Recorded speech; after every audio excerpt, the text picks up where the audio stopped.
Welcome, this is a revision video for units C1.1 and C1.2. So I'm going to start with the particle model. So for solids, liquids and gases, we need to be able to draw particle diagrams. So for a solid, they need to be in nice, neat, ordered rows, and they need to be close together. So close together, and then in ordered rows. Okay, so for a liquid, they need to be still close together, but they need to be random. So close together, but random. And then for gas, they need to be random and far apart. So let's just draw 3 of them there.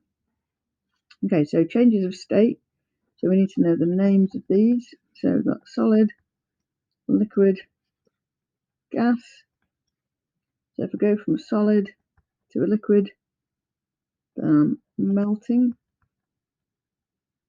If we go from a liquid to a gas, then I am boiling.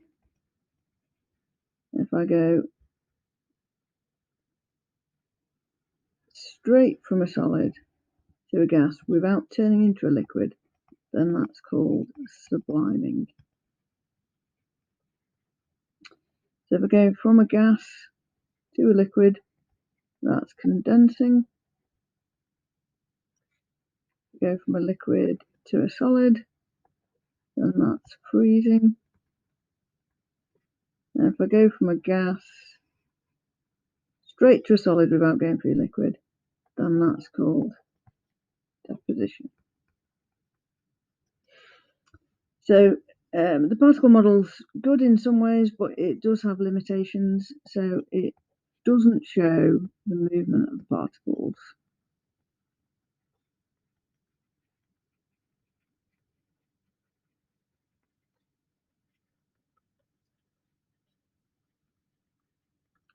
So sometimes, particularly with a gas, you'll see it like this, and you'll see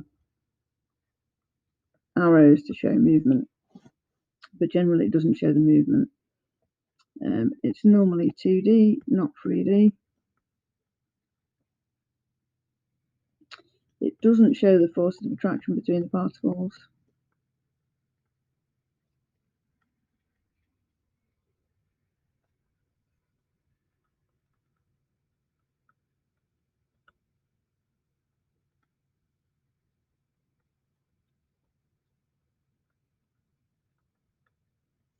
And it also doesn't show the correct ratio between the size of the particle and the distance between them. So in the gas, they should be much further apart than we draw them. So it doesn't show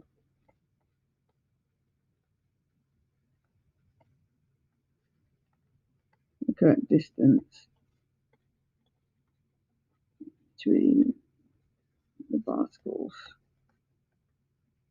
And we're talking about the gas there. Right, so atomic structure, we need a labeled diagram of this. So we should have in our nucleus. So our nucleus contains protons and neutrons. So that lump in the middle is the nucleus. And we're going to have neutrons and protons.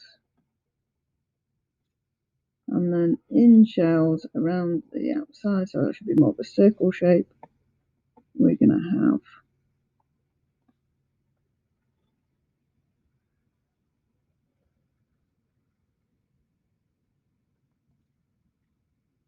our electrons. So the crosses represent the electrons, these circles represent the shells that the electrons fit in. Right, so an isotope. So an isotope is atoms. Sorry, I'm trying to draw this at an angle here. So atoms with the same number of protons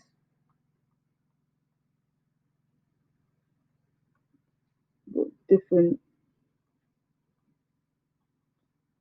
numbers of neutrons. So this means they'll have the same atomic number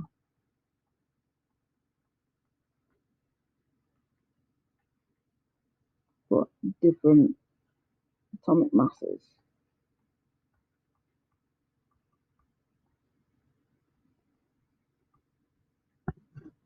So some examples. So chemical properties are, so these are identical, and that's because we've got the same number of electrons. And some examples, so we could have hydrogen, so that's our normal hydrogen, and then we can also have deuterium, which is hydrogen, so it's got the same atomic number, but it's got a different mass number. So this is our mass number, and this is our atomic number.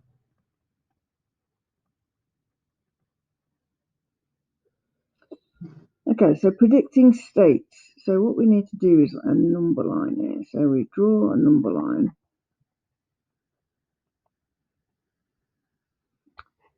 And we have our melting point here and our boiling point here. And then below our melting point, it's going to be a solid.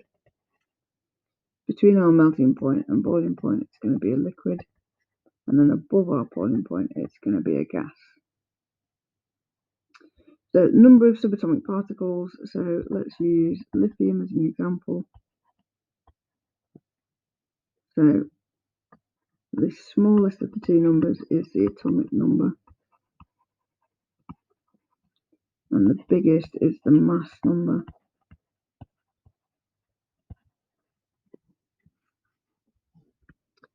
Okay, so let me just draw a line like that so I can separate it. So the number of protons is equal to the atomic number.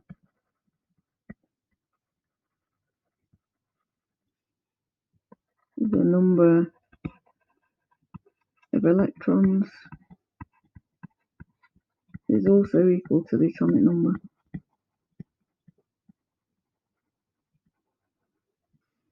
And the number of neutrons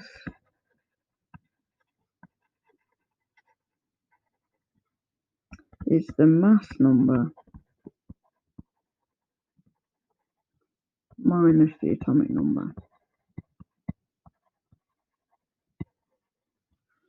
So in this example here, let's just extend that line down there. So this example here, we'd have 3 protons,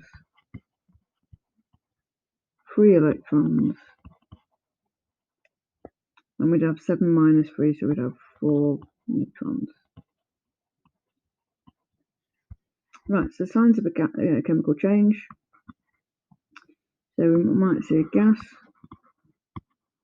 being given off.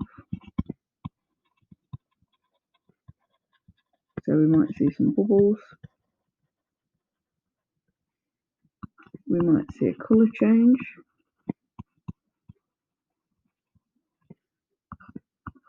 We might be able to observe a smell. We might have a temperature change. So the temperature might go up or it might go down. And lastly, we might get a precipitate. So precipitate is a solid that forms from a solution. So normally when two solutions react and you get a solid, we call that a precipitate. So subatomic particles, the masses and charges. So we've drawn our diagram of where we find them. So a neutron has a mass of 1 and a charge of 0. Our proton has a mass of 1 and a charge of +1. Now that plus is important, we can't just write 1, we need to write +1. And an electron has a mass, so I always write 1/2000. You can in the exam write 0, or you can write it with 0.0005, but it's difficult to get the right number of zeros. I'm just going to check I've got that right. So if I had it there, that would be 1/2, that would be 1/20, 1/200. Okay, so that's the right number of zeros. And our charge on our electron is -1. Okay, so the history of atomic structure, that's how our ideas have changed over time. So we had Democritus, which said, he said that atoms are indivisible, which means you can't cut them up into anything smaller. We then had Dalton, who proposed that they were spheres and also said that they were indivisible. We then had J.J. Thomson. He discovered the electron, and from that we had the plum pudding model.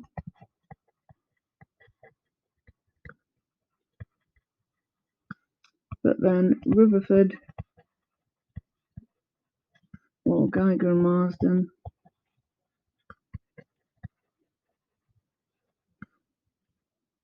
so they fired alpha particles at gold foil, and then we came up with the idea of the nucleus surrounded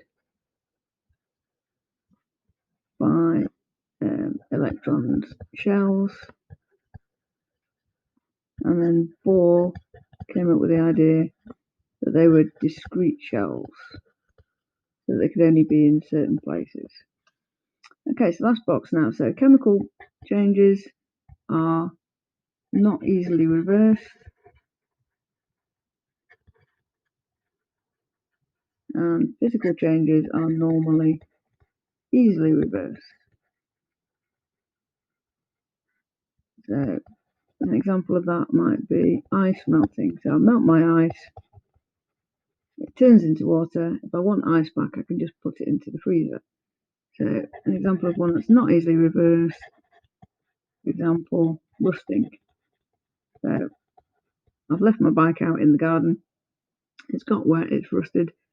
I can remove the rust from my bike, but I can't turn that rust back into the bike frame. Okay, that's the summary of your unit C1.1 and 1.2 done. You need to transfer that to your own version of this. Okay, thank you for listening. See you next time.